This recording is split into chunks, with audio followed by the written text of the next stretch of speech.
ضعیف احادیث سے ثابت کیا ہے. تو ان کا مذہب ہوتا ترک حدیث ضعیف کا تو کیوں لیتے؟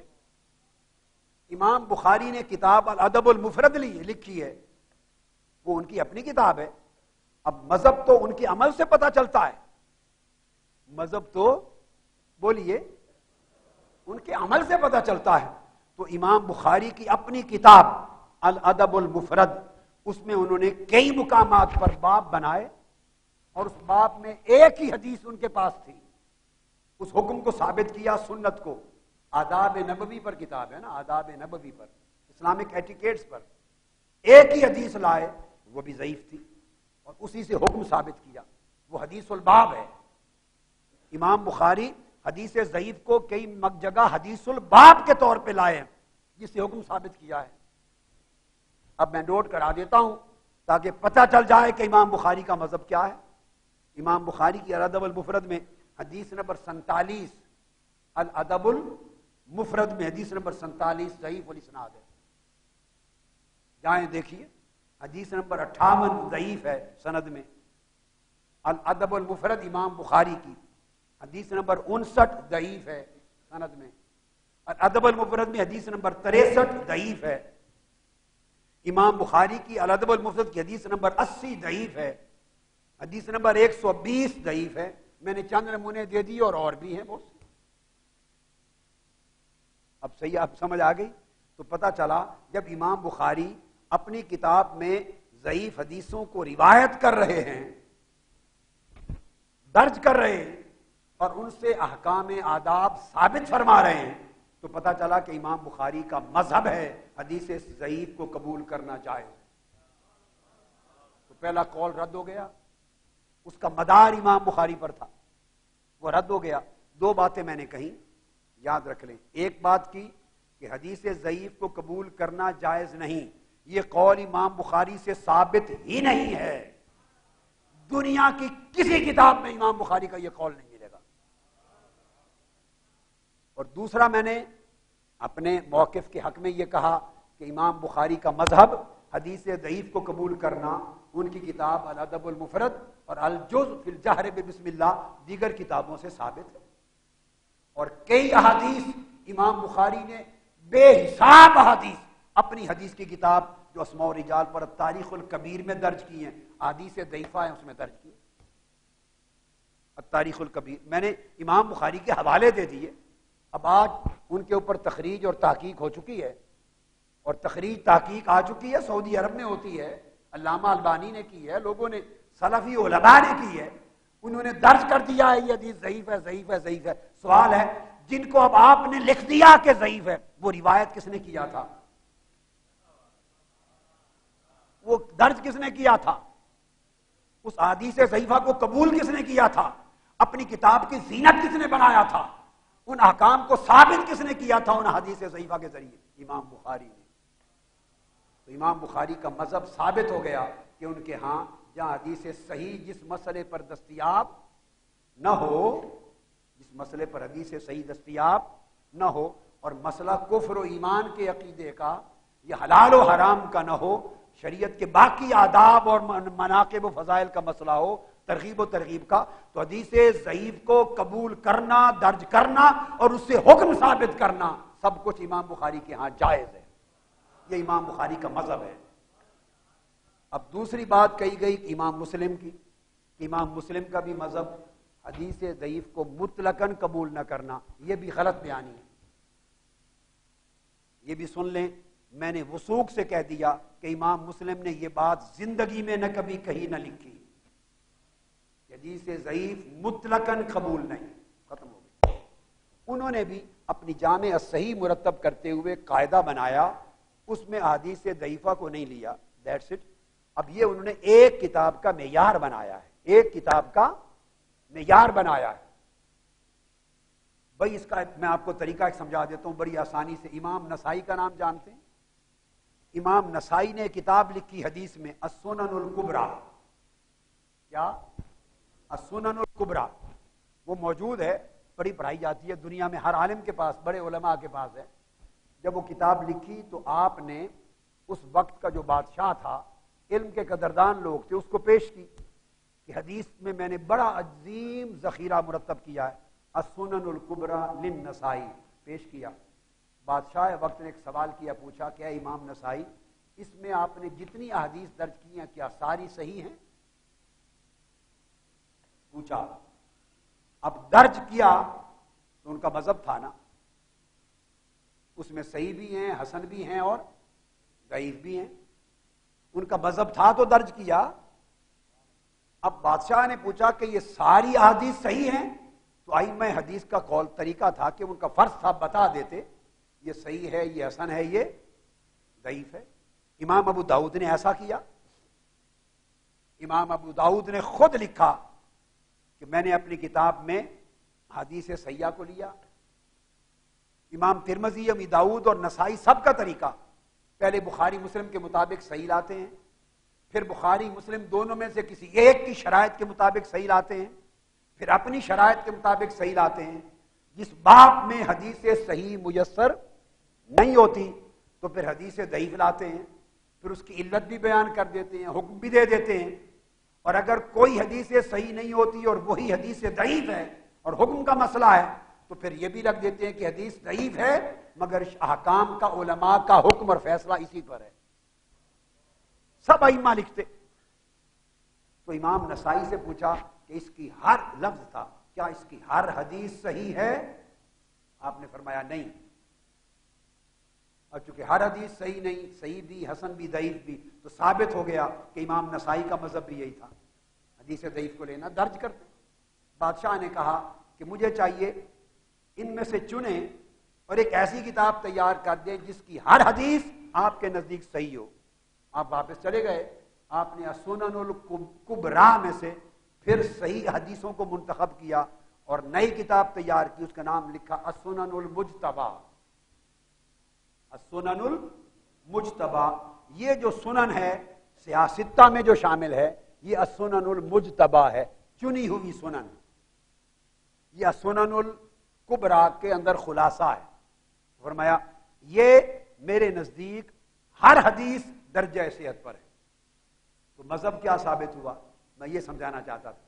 اب بادشاہ کے تقاضے پر درجہ صحت پر صحیح اور اسناد حدیثیں جمع کر کے الگ کتاب بنا دی، تو اس کتاب کا ایک قاعدہ، ایک معیار، ایک پیمانہ بنا دیا کہ صرف اس حدیث کو لوں گا جو میرے حساب سے، ہر ایک کی شرائط الگ ہیں۔ بیٹے یہ بھی سنیے، امام بخاری کی شرائط الگ ہیں، امام مسلم کی شرائط صحیح کچھ الگ ہیں، معاصرت اور لقاء کا ایک اصول ہے، فرق ہے اتصال سند میں۔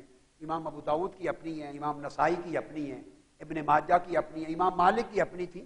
تو شرائط ہیں سب صحیح، مگر ہر ایک نے حدیث صحیح کے اسناد کی شرائط بھی الگ الگ مقرر کی ہیں، کوئی بہت سخت ہے، کوئی قدرے متوسط ہے، کوئی نرم ہے۔ تو جس طرح امام نسائی کے مذہب میں تو حدیث ضعیف لینا بھی جائز ہے، اس لیے تو سنن الکبریٰ میں لی، مگر جب اس نے تقاضا کیا کہ صرف صحیح حدیثوں کو چن کے بنائیں تو ایک ایسی کتاب بنا دی جس میں ضعیف نہیں لی، صرف صحیح لی، اس کو سنن مجتبیٰ سیاستہ کا حصہ بنا دیا۔ تو مذہب اس امام کی جمیع کتب کو سامنے رکھ کر وضع ہوگا کہ اس امام کا اپنا طریقہ کیا ہے، اس امام کا اپنا شیوا کیا ہے، تمام کتب میں حدیث لیتے ہوئے امام کیا کرتا ہے۔ اگر وہ بالکل حدیث ضعیف نہیں لیتا کہیں بھی تو آپ کہیں گے اس کا مذہب ہے کہ حدیث ضعیف کو قبول نہ کیا جائے۔ اگر وہ کسی کتاب میں نہیں لیتا اور بے شمار کتابوں میں لیتا ہے تو اس کا مذہب ہے حدیث ضعیف کے قبول کا شرائط کے ساتھ۔ یہ میں نے مثال دیا، آپ سمجھ گئے۔ یہ امام مسلم نے جب اپنی کتاب مرتب کی صحیح مسلم، اس کا مقدمہ لکھا اور اس مقدمے میں روات جو راوی ہیں ان کے 3 درجے بنائے، 3 درجے، درجہ صحت میں 3 درجے بنائے، اور امام مسلم نے 3 درجے بنا کر ایک سب سے اونچا درجہ حفظ میں، وہ صحیح کا درجہ، ایک اس سے نیچے، اور ایک پھر وہ جس پر تان ہے، تان والا ضعیف ہے، اور جو دوسرا درجہ ہے اس میں ضعف ہے، ضعیف ضعف ہے، مگر تعدد طرق، چونکہ ہر باب میں امام مسلم ہر حدیث کو کئی طرق سے لا کے جمع کرتے ہیں۔ امام مسلم کا طریقہ اور امام بخاری کا طریقہ مختلف ہے۔ امام بخاری ایک حدیث کے تمام طرق ایک ہی باب میں جمع نہیں کرتے، وہ موضوعات کے حساب سے حدیث کو وارد کرتے ہیں، اس لیے وہ متفرق ہو جاتی ہیں حدیث۔ امام مسلم کا طریقہ ہے ہر ایک حدیث ایک مضمون پر جتنے طرق اور اسانید کے ساتھ آئی ہے ان ساروں کو یکجا ایک ہی باب میں کر دیتے ہیں۔ تو صحیح مسلم کھولیں تو ہر حدیث کے جتنے طرق ہیں، توابع اور شواہد، وہ صحیح مسلم کے ایک ہی جگہ مل جاتے ہیں، تو پتہ چل جاتا ہے کہ حدیث متعدد الطرق ہے۔ تو امام مسلم نے دوسرا درجہ جس میں ذرا کمی تھی مگر تعدد طرق تھا، ان حدیثوں کو بھی صحیح مسلم میں لے لیا ہے، جس کی وجہ سے کئی ائمہ نے اعتراض کیا، سن لیں، کہ امام مسلم نے ضعیف حدیثوں کو لیا ہے صحیح مسلم میں، یہ اعتراض ہوا اور محدثین نے اس کا جواب دیا۔ اس طرح امام بخاری پر بھی اعتراض ہوا، امام دار قطنی نے پورا رسالہ لکھا امام بخاری کے کئی راویوں پر اور تفرد کے ساتھ ان پر دعوت کا الزام لگایا، جس کا جواب حافظ ابن جرسکلانی نے ہدی الساری میں دیا ہے۔ تو یہ الزام تو امام بخاری پہ بھی لگا کہ جہاں متفرد ہوئے بعض راویوں پر طعن ہوا، امام دار قطنی نے لگایا، امام مسلم پہ بھی لگا، اس کا جواب دیا گیا۔ تو امام مسلم نے بھی لیا ہے، ضعیف راویوں کو لیا ہے، مگر دوسرے طرق سے چونکہ وہ حدیث اور روات سے بھی آئی ہے، تعدد طرق سے اس حدیث کی سند کو ارتقاء مل گیا ہے، درجہ بلند ہو گیا، وہ حسن اور صحیح میں چلی گئی، حدیث لے لی۔ اس سے ثابت ہوا کہ راوی ضعیف راوی سے جہاں تفرد کے طور پہ دیکھیں گے ضعیف راوی ہے، امام مسلم نے قبول کیا ہے۔ تو یہ کہنا کہ امام بخاری اور مسلم کا مذہب ہے، دونوں باتیں رد ہو گئیں۔ تو پہلا قول تو رد ہو گیا کہ نہ امام بخاری کا مذہب نہ امام مسلم کا مذہب۔ اب دوسرا قول یہ ہے، یہ ایکسٹریم کا قول تھا، میں نے بتایا کہ اس قول پر کوئی دلیل نہیں ہے، اس مذہب کی دلیل ہی کوئی نہیں، تو اس کو تو بالکل قابل اعتنا ہی نہیں سمجھتے۔ دوسرا قول بھی ایکسٹریم کا ہے اسی طرح، اور وہ یہ کہ حدیث ضعیف پر مطلقاً عمل کیا جائے گا، خواہ آکام ہو اور خواہ فضائل ہوں، بلا استثناء علی الاطلاق قبول کی جائے گی، عمل کیا جائے گا۔ یہ بھی ایک آخری درجے کا ایکسٹریم قول ہے۔ اس قول کی بوجوہ بعض حالات میں تائید ملتی ہے، مگر ہم اس کو بھی نہیں لیتے کہ علی الاطلاق قبول کر دیا جائے، نہیں۔ اب ایک تیسرا قول ہے، وہ مسلک صحیح اور مسلک اعتدال ہے، وہ ہمارا مسلک ہے۔ وہ تیسرا قول اور چوتھا قول، یہ جو دو قول ہیں وہ ہمارا مسلک ہے، اور ایکچولی تین قول ایک ہو جاتے ہیں، اور پہلا قول کی دلیل اور بنیادی کوئی نہیں، وہ رد ہو جاتا ہے۔ دوسرا قول تھا کہ بغیر استثناء کے مطلقاً قبول، یہ تو ہمارے ہی موقف کو بڑی انتہا تک لے گیا نا، یہ تو ہمارے ہی موقف کی انتہا ہو گئی جہاں تک ہم نہیں جانا چاہتے۔ باقی دو قول، تو تیسرا قول یہ ہے کہ جو بیان کر دیا کہ عقائد میں جو بنیادی عقائد ہوں، جہاں کفر اور ایمان کا مسئلہ ہو، صفات باری تعالیٰ اور عقائد اساسیہ کا، اس میں نہ قبول کریں، اور حلال و حرام کے احکام میں قبول نہ کریں۔ اس سے نیچے محدثین کا 99% کیا 99% 1200 سال کی تاریخ میں اس تیسرے قول پر ہے، تیسرے قول پر ہے۔ اور چوتھا قول بھی اسی کے ساتھ ملتا جلتا، امام احمد بن حنبل اور کئی ائمہ کا۔ تو چوتھا قول یہ ہے کہ احکام میں بھی قبول کر لیا جائے گا حدیث ضعیف کو، اس احکام شریعت مسئلے پر باب میں حدیث حسن یا حدیث صحیح اویلیبل نہ ہو۔ اگر حدیث صحیح نہیں اور حدیث حسن دستیاب نہیں تو پھر احکام شریعت کے باب میں بھی حدیث ضعیف کو قبول کیا جائے گا۔ تو بولیے تیسرا اور چوتھا قول مل گیا نا، یہ مل گئے، اور دوسرا تو پہلے ہی بہت آگے تھا کہ بغیر شرط کے قبول کیا جائے گا، ہم ادھر نہیں گئے۔ یہ جمہور ائمہ کا بلکہ اجماع ہے ائمہ کا، 99% تمام ائمہ اسی پر ہیں۔ اب یہ جو بات میں نے آپ کو کہی، یہ جو اصول بیان کیا، اس اصول کے لیے اب ذرا اقوال لے لیتے ہیں، اس اصول کے اقوال کہ ائمہ نے کیا کیا، کن کن ائمہ نے یہ حکم دیے، کن ائمہ کے مذاہب اس میں کیا ہیں۔ امام سنتے آئیے، اب میں تیزی سے نام بولوں گا، بہت وقت ہو چکا تو میں اب حوالہ جات کی تفصیل میں نہیں جاتا، آپ لکھ لیجئے، میں بعد میں کتابیں اکٹھی بول دوں گا۔ پہلے میں جن جن ائمہ کا یہ قول و مذہب ہے ان کے نام گنوا دیتا ہوں، اور پھر میں ان کتابوں کے نام بول دوں گا۔ میری بات آپ سمجھے ہیں نا؟ تو آپ کو تلاش کرنے میں، جوڑنے میں مشکل نہیں ہوگی کہ جس کتاب کو اٹھائیں گے اس میں حدیث ضعیف کا باب ملے گا، سادہ سی بات، اور حدیث ضعیف کے باب میں اس کے حکم کا باب ملے گا، حدیث ضعیف کو قبول کرنے یا نہ قبول کرنے کا حکم کیا ہے۔ جو حوالے دوں گا وہ اسٹریٹ اوے وہاں پہنچیں گے، آپ کو مل جائے گا، حاجی سیٹھ صاحب کی طرح اور کاظم پاشا صاحب کی طرح ٹنا ٹن مل جائے گا سیدھا۔ جن جن کا یہ قول ہے وہ سن لے۔ امام عبد الرحمن بن مہدی یہ بانی ہیں علم اصول حدیث کے، سن لو، جرح و تعدیل کے بانی ہیں، دو چار ائمہ جو علم جرح و تعدیل اور اصول الحدیث کے بانی ہیں، جن سے یہ علم چلا کہ صحیح کیا ہے، حسن کیا ہے، ضعیف کیا ہے، جرح کیا، تعدیل کیا، یہ اس علم کے بانی ہیں۔ امام عبد الرحمن بن مہدی کا یہی مذہب ہے۔ اب میں اس جملے پر اکتفا کروں گا، اور جو کہہ چکا وہ سارے میں آخر پہ کتابوں کے دلائل دے دوں گا۔ نمبر 2، امام سفیان ثوری کا یہی مذہب ہے،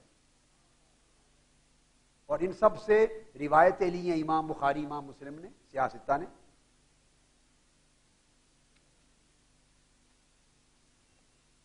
یہ امام بیہقی کے دلائل نبوت سمیت تمام کتب میں یہ درج ہے۔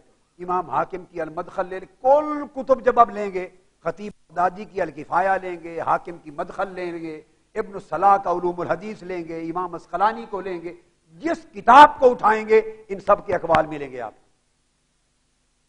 یہ کوئی چھپی ہوئی بات نہیں ہے۔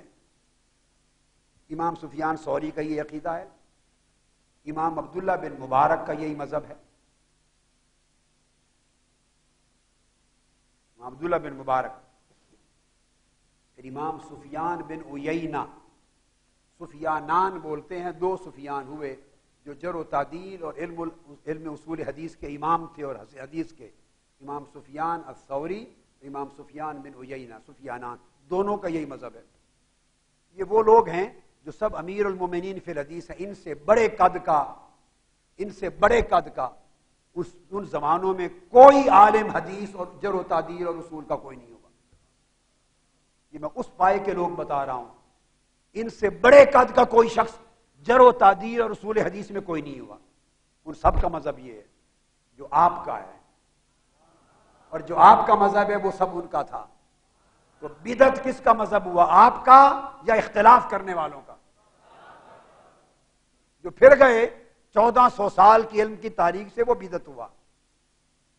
پھر اس کے بعد آگے امام یحییٰ بن معین کا یہی مذہب ہے،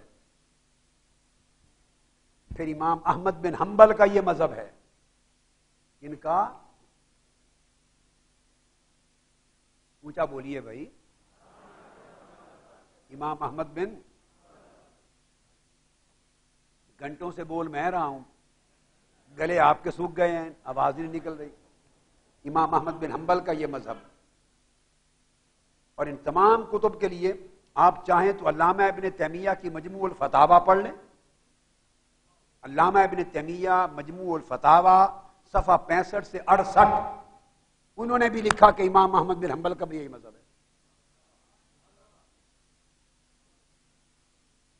اور اسی طرح شرح الالفیہ امام زین الدین عراقی نے یہی لکھا، امام سخاوی نے فتح المغیث میں لکھا، امام جرجانی نے رسالہ میں لکھا، امام ابن عدی نے مقدمہ الکامل میں لکھا، ابن ابی حاتم نے الجرح والتعدیل میں لکھا، خطیب بغدادی نے الکفایہ میں لکھا، امام حاکم نے مستدرک کے مقدمہ میں لکھا، اور ابن صلاح کی زرکشی نے النکت میں لکھا، اور امام اسقلانی نے النکت میں لکھا، اور زین الدین عراقی نے النکت میں لکھا، تینوں کی النکت لکھا، سخاوی نے فتح المغیث میں لکھا، اور امام سخاوی نے القول البدیع میں لکھا، امام سیوطی نے تدریب الراوی میں لکھا، امام نووی نے شرح صحیح مسلم اور التقریب میں لکھا، اور امام نووی نے الاذکار میں لکھا، اور امام نووی نے شرح المہذب المجموع میں لکھا۔ ان تمام ائمہ نے یہ سارے اقوال درج کیے، سب حوالے دے دیے۔ اب آگے چلیے، امام احمد بن حنبل کے بعد یہی عقیدہ اور مذہب امام ابو زکریا العنبری کا ہے۔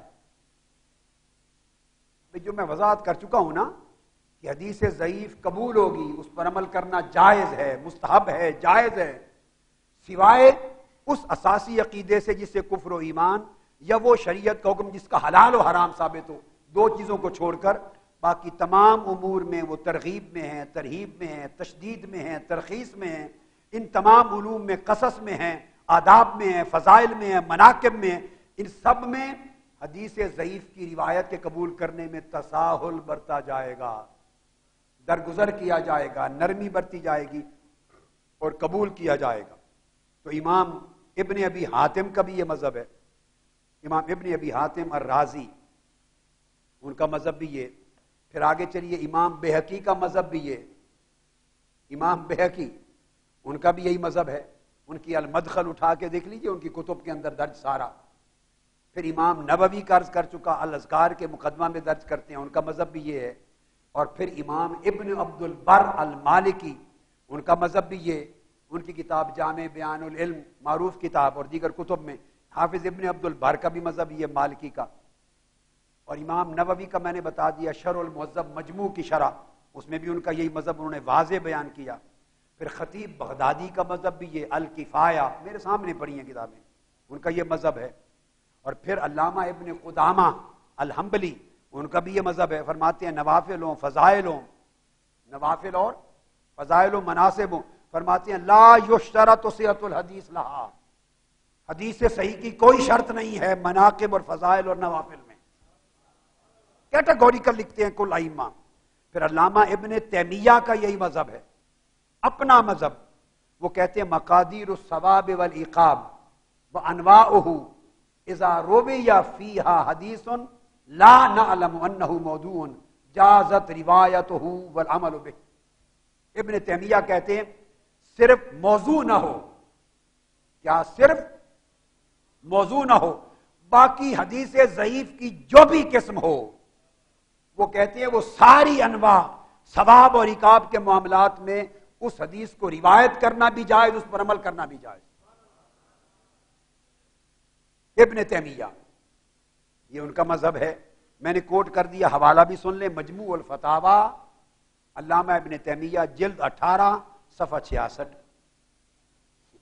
اور امام ابن قدامہ الحنبلی مغنی جلد 2 صفحہ 552، تو ان کا مذہب بھی یہ، گویا حدیث ضعیف پر فضائل و رقائق میں اور آداب میں عمل کرنا اجماع ہے ائمہ حدیث کا، اجماع ہے۔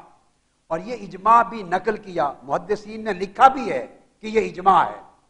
اب آپ اندازہ کر لیں، یہ لفظ لکھا محدثین نے اپنی کتابوں میں، حافظ ابن حجر عسقلانی کا مذہب بھی یہ ہے، کون بچ گیا باقی بتائیے مجھے؟ یہ حدیث ضعیف کو رد کرنے والے کس مذہب پر ہیں اور کس کے مذہب پر ہیں؟ حدیث ضعیف کو مطلقاً رد کرنے والا تو مذہبی کوئی نہیں ہے اسلام کی تاریخ میں، یہ صرف آپ لوگوں کو آگے لگا رکھا ہے، ان کو پتا ہے کہ پڑھتے نہیں ہیں، یہ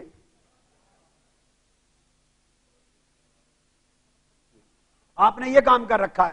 اور ایک یہ کہ اس مسلک اہل سنت والجماعت کو بدقسمتی فتوے کھا گئے، یہ فتوہ بازی کی روش کھا گئی، اور لوگ بجائے لوگوں کو اہل سنت بنانے کے سارا زور اہل سنت سے خارج کرنے پہ لگاتے رہے۔ اور کوئی ان سے پوچھے، حضرت علامہ کاظم پاشا پوچھیں گے، ان کا کام ہے، پوچھتے ہیں، پوچھیں گے آپ نے زندگی میں کتنے اہل سنت بنائے اور کتنوں کو اہل سنت سے نکالا؟ وہ کہیں گے الحمدللہ ایک بھی اہل سنت نہیں بنایا، نکالے ہی نکالے، بنائے نہیں۔ اہل سنت میں داخل کرنے کے رجسٹر میں کسی ایک بندے کا نام نہیں ملے گا، سارے نام خارج کرنے کے رجسٹر میں نہیں نکلیں گے۔ اور یہ بھی سن لیں، میں برملا اللہ کی عزت کی قسم کہہ رہا ہوں، اور یہ بات آج نہیں، میں سینکڑوں مرتبہ کہہ چکا ہوں. آپ 10 محرم الحرام کی رات جو خطاب میں نے لندن منہاج القرآن کے سینٹر سے کیا، آپ کے انٹرنیٹ پہ یوٹیوب پہ ہر جگہ ہوگا. میں نے اعتکاف کے خطابات میں اور اس سے پہلے اصول حدیث میں نے سینکڑوں مرتبہ کہی کہ اہل سنت والجماعت سے نیچے کوئی عنوان اپنے لیے قبول نہ کریں. یہ سازش ہے آپ کو فرقہ بنانے کی، اور آپ اندھا دھند بغیر سوچے سمجھے بعض لوگوں کے جبر کی وجہ سے فرقہ بنتے جا رہے ہیں. یہ مسلک صحابہ کرام کا مسلک ہے، خلفاء راشدین کا، تابعین کا مسلک ہے، اتباع تابعین کا مسلک ہے. یہ مسلک اویس قرنی کا ہے، یہ جنید بغدادی کا ہے، یہ سری سقطی کا ہے، بشر الحاوی کا ہے، ذنون مصری کا ہے. ارے یہ مسلک بشر الحاوی کا ہے، بایزید بستامی کا ہے، امام ابوالحسن شاذلی کا ہے، سرکار غوث العظم جیلانی کا ہے. یہ مسلک خواجہ اجمیر کا ہے، یہ مسلک شیخ شہاب الدین سہروردی کا ہے، حضرت بہاؤالدین نقشبند کا ہے. یہ مسلک اہل سنت والجماعت حضرت شاہ نقشبند مجدد الف ثانی کا ہے. یہ بابا فرید کا ہے، قطب الدین مختیار کاکی کا ہے، خواجہ نظام الدین اولیاء کا ہے. اور یہ مسلک امام اسقلانی کا ہے، یہ مسلک قاضی ایاز کا ہے، یہ مسلک قسطلانی کا ہے، یہ مسلک علامہ عینی کا ہے. ارے یہ مسلک امام سیوطی کا ہے. یہ مسلک ہزاروں ائمہ محدثین کا ہے، اولیاء کا ہے. جب یہ 1000 علماء ائمہ محدثین کے نام پر اس مسلک کو معنون نہیں کیا گیا، آج کسی ایک بزرگ کے نام پر اس مسلک کو منسوب کیوں کیا جائے؟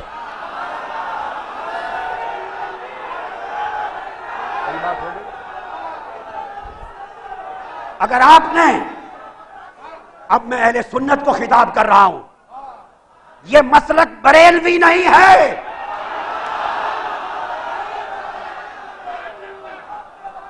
اس مسلک کا عنوان بریلویت نہیں ہے. سن لیں، جی کھول کے سن لیں، کان کھول کر سن لیں، بابا کے دول کہہ رہا ہوں. ہند بھی، سرزمین پاکستان بھی، سرزمین یورپ میں ہمارے مسلک کا عنوان بریلویت نہیں. آپ پوچھیں دلیل کیا؟ دلیل اعلی حضرت شاہ احمد رضا خان مجدد دین و ملت، اعلی حضرت شاہ احمد رضا خان، انہوں نے ساری زندگی کسی کتاب میں اپنے مسلک کا نام بریلوی نہیں لکھا.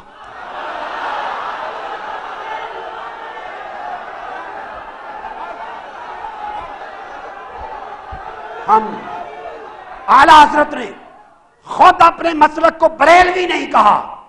ہم ان کی بات مانتے ہیں، ان کے بعد کسی ٹھیکیدار کی بات نہیں مانتے. اس مسلک اہل سنت کا، اس مسلک اہل سنت کا کوئی شخص ٹھیکیدار نہیں ہے.